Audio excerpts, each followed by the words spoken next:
Hello friends, स्वागत है आपका। कल के वीडियो में भारत का संवैधानिक इतिहास का क्वेश्चन जो है 50 तक किए थे। आज की इस वीडियो में उससे आगे करेंगे। तो चलिए क्लास स्टार्ट करते हैं। जानते हैं 51 नंबर से प्रश्न।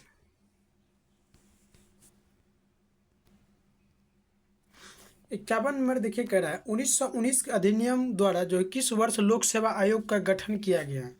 इसका सही आंसर ऑप्शन नंबर 1926 के द्वारा। 52 नंबर, एक संघीय व्यवस्था और केंद्र में द्वैध शासन भारत में लागू किया गया था। द्वैध शासन जो है केंद्र में भारत में लागू किया गया था किस अधिनियम के द्वारा। यह जो है 1935 के अधिनियम के द्वारा लागू किया गया था। नेक्स्ट है 53 नंबर, अखिल भारतीय महासंघ स्थापित करने का जो प्रावधान जो है शामिल किया गया था। यह जो है भारत सरकार ने 1935 में जो है शामिल किया गया था। नेक्स्ट है 54 नंबर, निम्नलिखित में से किस एक अधिनियम ने भारत में संघीय शासन व्यवस्था की थी। भारत में शासन संघीय व्यवस्था जो है भारत सरकार अधिनियम 1935 के तहत की गई थी। नेक्स्ट 55 नंबर, 1935 के अधिनियम द्वारा स्थापित संघ में अवशेष शक्तियां जो है किसको दी गई थी।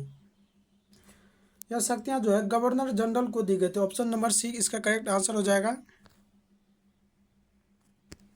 नेक्स्ट है 56 नंबर, भारत शासन अधिनियम 1935 के तहत प्रस्तावित संघीय प्रणाली थी वो जो थी अखिल भारतीय संघ, ऑल इंडिया फेडरेशन। नेक्स्ट है 57 नंबर,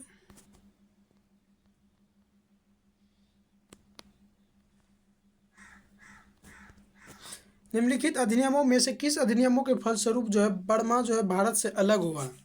यह जो है गवर्नमेंट ऑफ इंडिया एक्ट 1935 यानी भारत सरकार अधिनियम 1935 के तहत। नेक्स्ट है 58 नंबर, भारत शासन अधिनियम 1935 में कितने धाराएं थी। इसमें जो है 321 धाराएं थी। 59 नंबर है, निम्नलिखित में से किस एक अधिनियम द्वारा भारत में संघीय न्यायालय की स्थापना की गई। जो उपर्युक्त में से कोई नहीं, इसका ऑप्शन डी होगा। देखिए क्या कह रहा है, निम्नलिखित में से किस एक अधिनियम द्वारा भारत में संघीय न्यायालय की स्थापना की गई। भारत में जो है संघीय न्यायालय की देखिए भारत में जो है संघीय न्यायालय की स्थापना की गई थी। इनमें से ऑप्शन डी करेक्ट हो। देखिए भारत में संघीय न्यायालय की स्थापना जो है भारत शासन अधिनियम 1935 के तहत किया गया था, जो कि ऑप्शन में नहीं है, इसलिए डी ऑप्शन से इसका करेक्ट आंसर हो जाएगा। देखिए 60 नंबर कह रहा है, केंद्र में द्वैध शासन किस अधिनियम के अंतर्गत स्थापित किया गया था। इसका ऑप्शन सी हो जाएगा, भारत सरकार अधिनियम 1935 के तहत। 61 नंबर है, 1935 का गवर्नमेंट ऑफ इंडिया एक्ट क्यों महत्वपूर्ण है। ऑप्शन ए हो जाएगा, यह भारतीय संविधान का प्रमुख स्रोत है। 1935 का government of India act. 62 number, प्रांतीय स्वायत्तता का प्रावधान निम्नलिखित में से किसके अंतर्गत किया गया। 1935 का भारत शासन अधिनियम द्वारा।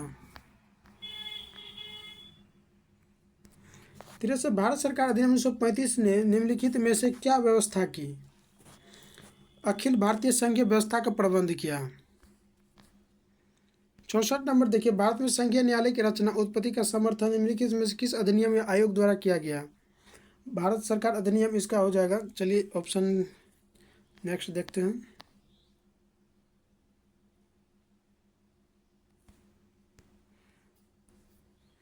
इसका आंसर भारत सरकार अधिनियम 1935 के तहत। अखिल भारतीय महासंघ स्थापित करने का प्रावधान शामिल किया गया था, हो जाएगा भारत सरकार अधिनियम 1935 में।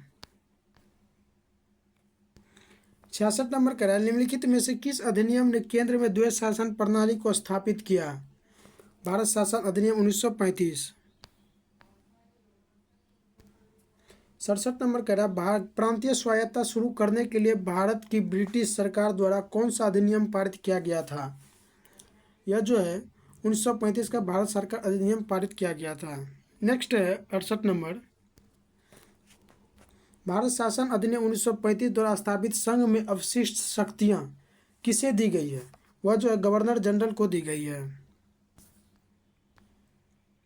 नेक्स्ट है 69 नंबर देखिए, राष्ट्रपति की अध्यादेश निर्गत करने की शक्ति प्रेरित है।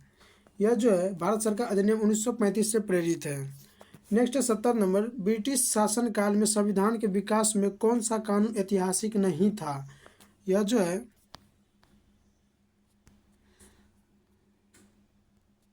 प्रोटेक्शन ऑफ सिविल राइट्स 1955 जो है विकास में कानून ऐतिहासिक नहीं था।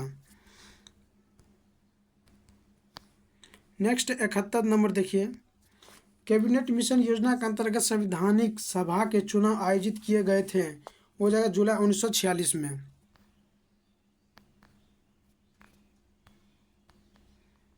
72 नंबर देखिए, केंद्र में अंतिम सरकार की स्थापना हुई थी। केंद्र में जो अंतिम सरकार की स्थापना जो है वह हुई थी कैबिनेट मिशन के आने के बाद।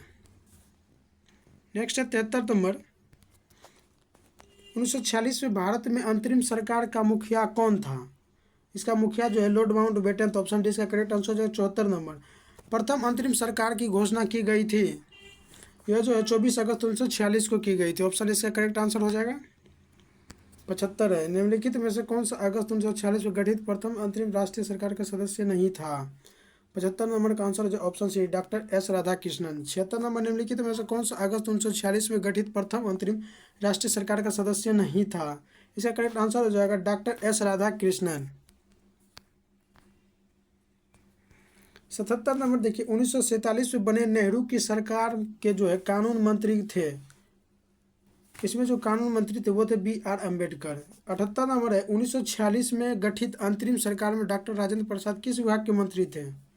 वो जो थे खाद्य एवं कृषि विभाग के मंत्री थे।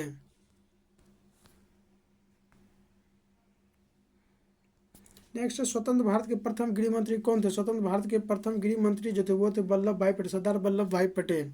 नेक्स्ट 80 नंबर, कैबिनेट मिशन 1945 ईस्वी के प्रस्ताव पर गठित अंतरिम मंत्रिमंडल 1946 में स्वतंत्र भारत के पहले मंत्रिमंडल 1947 ईस्वी में खाद्य एवं कृषि मंत्री थे। तभी जो थे खाद्य एवं कृषि मंत्री जो थे वो थे डॉक्टर राजेंद्र प्रसाद। 81 नंबर है, निम्नलिखित में से इनमें से 1946 में स्थापित अंतरिम सरकार के सदस्य नहीं थे। कह रहा 1946 में स्थापित जो हुआ था अंतरिम सरकार, उसमें का सदस्य कौन जो थे नहीं थे? इसका जो आंसर हो जाएगा ऑप्शन सी अच्युत पटवर्धन, क्योंकि डॉक्टर जॉन मथाई, सरदार बलदेव सिंह, जगजीवन राम ये अंतरिम सरकार में का सदस्य थे। अच्युत पटवर्धन जो थे ये नहीं थे।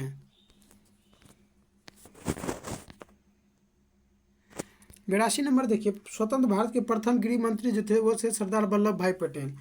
भारत के प्रथम प्रधानमंत्री कौन थे? तो पंडित जवाहरलाल नेहरू थे। लेवल 1 खत्म हो गया, अब लेवल 2 में चलते हैं। लेवल 2 का पहला प्रश्न कह रहा है 1773 ईस्वी का रेगुलेटिंग अधिनियम पहला कदम था। 1773 रेगुलेटिंग का जो पहला अधिनियम का पहला कदम जो था, पहला कदम था जिसने जो है ब्रिटेन की संसद को भारत पर विधि बनाने के अधिकार पर बल दिया। 2 नंबर कह रहा 1773 के विनिमय अधिनियम के दोषों को दूर करने के लिए ब्रिटिश संसद द्वारा पारित किया गया कौन सा अधिनियम है जो ईस्ट इंडिया कंपनी अधिनियम 1784 के नाम से भी जाना जाता है? वो जाएगा पिट्स इंडिया एक्ट 1784।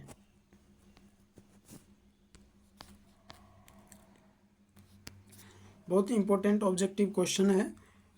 डैश का Pitt's India act British east India company के वाणिज्यिक और राजनीतिक कार्यों के बीच अंतर होता है। पिट्स इंडिया एक्ट अगर आए तो उसका सही आंसर हो जाएगा 1784 का पिट्स इंडिया एक्ट।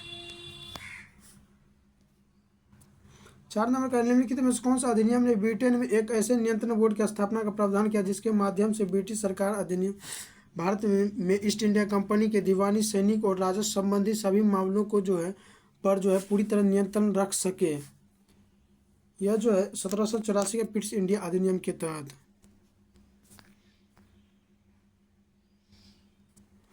5 नंबर कह रहा भारत के गवर्नर जनरल को किस एक्ट के द्वारा अपनी समिति के निर्णय को अस्वीकार करने का अधिकार मिला? यह जो है 1786 के अमेंडमेंट एक्ट के तहत। 6 नंबर है, किस अधिनियम ने भारतवासियों को अपने देश के प्रशासन में कुछ हिस्सा संभव बनाया? इसका आंसर है चार्टर एक्ट 1833। ऑप्शन इसका करेक्ट आंसर हो जाएगा। 7 नंबर प्रश्न देखिए क्या करें 1853 अधिनियम के संबंध में निम्नलिखित में से कौन सा कथन सही है? कथन 1 करें इसके द्वारा गवर्नर जनरल की नई विधान परिषद का गठन किया गया, जैसे भारतीय विधान परिषद कहा गया। इसका जो है एक सही हो जाएगा। इसने सिविल सेवकों की भर्ती एवं चयन हेतु खुली प्रतियोगिता व्यवस्था का आरंभ किया। हाँ, तो इसका सही आंसर है ऑप्शन सी, 1 एवं 2 दोनों। 8 नंबर भी कह रहा है इस पर विचार करें। 1 नंबर का 1858 के अधिनियम द्वारा जो है 15 सदस्यीय परिषद का गठन किया गया, जो किसी विषय पर निर्णय ले सकती थी। इसका भी ऑप्शन से एक सही हो जाएगा। 1858 के अधिनियम ने भारत में प्रचलित शासन प्रणाली में क्रांतिकारी परिवर्तन कर दिया। हाँ, ऑप्शन से इसका सही आंसर है 1 तथा 2 दोनों। भारत में प्रतिनिधि सरकार की नींव किस अधिनियम द्वारा पड़ी? यह जो है भारत परिषद अधिनियम 1861 के द्वारा। 10 नंबर, निम्नलिखित में से किस अधिनियम के अंतर्गत भारतीय विधान परिषद को बजट पर बहस करने की शक्ति प्राप्त हुई? यह जो है भारत परिषद अधिनियम 1892 के तहत। 11 नंबर कह रहा है निम्नांकित में से किस एक अधिनियम में सिख, यूरोपियन और भारतीय क्रिश्चियन के लिए सांप्रदायिक निर्वाचन शामिल है? तो इसका सही आंसर जो ऑप्शन सी, 1919 का भारत शासन अधिनियम। 12 नंबर कह रहा है निम्नलिखित में से उदारवादियों की कौन सी एक मांग पार्लियामेंट्री सुधारों में स्वीकार की गई? इसका सही आंसर परिषदों के आकार का विस्तार। नेक्स्ट है, भारत का संविधान लागू होने तक स्वतंत्रता के पश्चात इसका शासन जो है किसके अंतर्गत चलाया गया? इसका शासन जो है 1935 के भारत सरकार अधिनियम के अनुसार जो है चलाया गया। देखिए 14 नंबर कह रहा है कौन सुमेल नहीं है? पार्लियामेंटो सुधार, सांप्रदायिक प्रतिनिधि, ये बिल्कुल सही है। भारत सरकार अधिनियम 1935 के तहत स्वशासन, ये भी सही है। कैबिनेट मिशन के तहत जो संविधान सभा का गठन हुआ, ये भी सही है। साइमन कमीशन भारत भाई गलत है, ऑप्शन डी इसका गलत हो जाएगा, और इसलिए ऑप्शन डी इसका सही आंसर हो जाएगा। अब चलते लेवल 3 पर।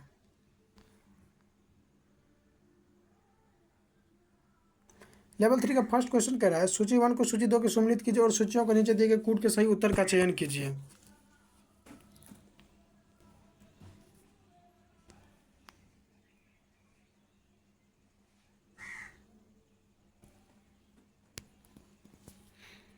देखिए नियंत्रण परिषद की स्थापना, इसका हो जाएगा पिट्स का भारतीय अधिनियम 1784 के तहत जो है नियंत्रण परिषद की स्थापना किया गया था।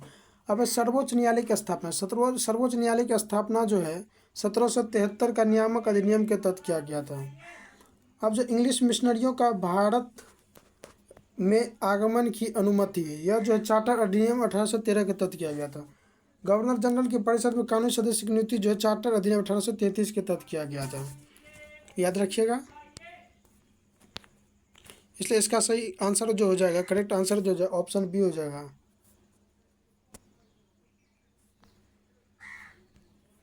चार्टर एक्ट 1813 के संबंध में निम्नलिखित कथनों पर विचार कीजिए। इसने भारत में ईस्ट इंडिया कंपनी के व्यापार के एकाधिपत्य को जो चाय का व्यापार तथा चीन के साथ व्यापार को छोड़कर समाप्त कर दिया। हाँ, इसने कंपनी द्वारा अधिकार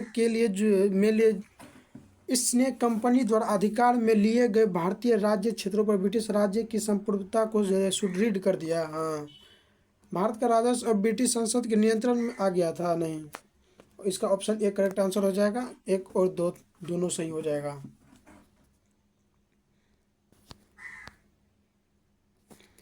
3 नंबर कह रहा है भारत परिषद अधिनियम 1861 के समय निम्नलिखित कथनों पर पढ़कर सही विकल्प चुने।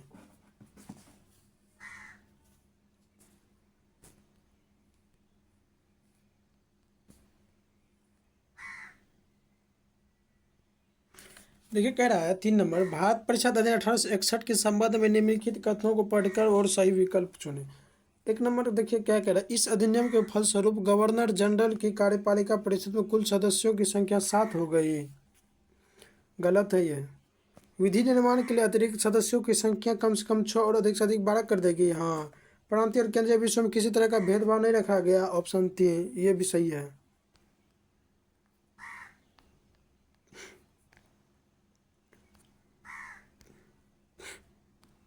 इसके लिए इसका सही आंसर हो जाएगा 2 और 3। ऑप्शन बी इसका करेक्ट आंसर हो जाएगा। चलिए आगे बढ़ते हैं।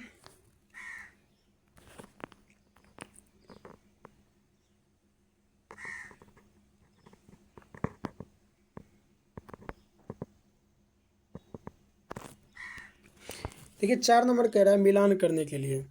The the Indian council act 1892, the Indian council act 1892 के तहत जो निर्वाचन के सिद्धांत की शुरुआत किया गया था। द इंडियन काउंसिल एक्ट 1909 के तहत जो मुसलमानों के लिए पृथक निर्वाचन क्षेत्र की शुरुआत किया गया था। भारत सरकार अधिनियम 1919 के अंतर्गत जो प्रांतों में देश शासन की शुरुआत हुई थी। भारत सरकार अधिनियम 1935 के तहत जो प्रांतीय स्वायत्तता की शुरुआत हुई थी। ए का क्या हो जाएगा? 2-4-3-1, 2-4-3-1। ऑप्शन इसका एक सही आंसर हो जाएगा, ऑप्शन ए। 5 नंबर का 1919 के भारत शासन अधिनियम की निम्नलिखित में से कौन सी प्रमुख विशेषताएं हैं? इसका सही आंसर जो ऑप्शन नंबर सी 1 और 3।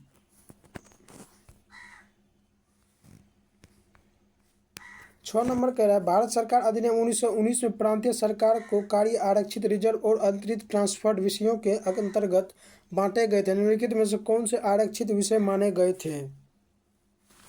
इसका जो सही आंसर जो ऑप्शन सी 1, 3 और 4 हो जाएगा।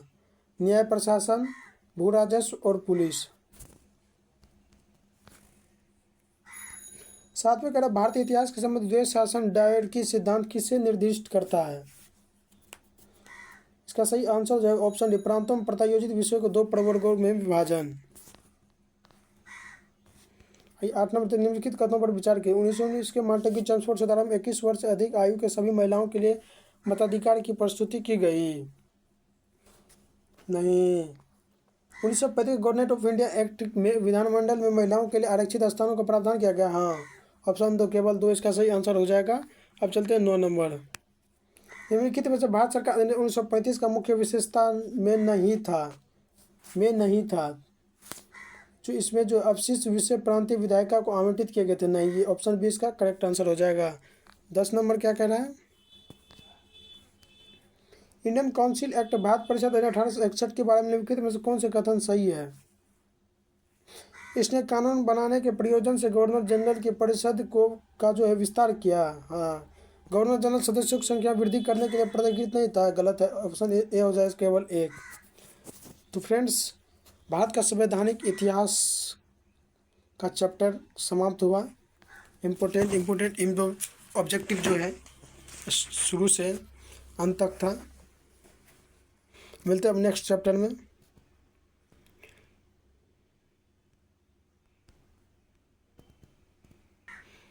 भारत का संवैधानिक इतिहास चैप्टर 1 समाप्त हो। अब मिलते हैं चैप्टर 2 में।